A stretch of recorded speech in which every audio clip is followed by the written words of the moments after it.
These are Libbey Tawny from the mid-century. I have 5 Coupes, and I have 5 of the hurricane glasses. They are really mid-century. They are a beautiful brown, and again, the glass is just way different than what you put in your hands today. The glass is silky, it feels like water, it fits well in your hand, it's well made.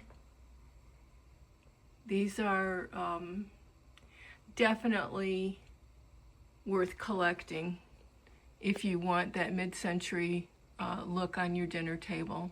These are the ones.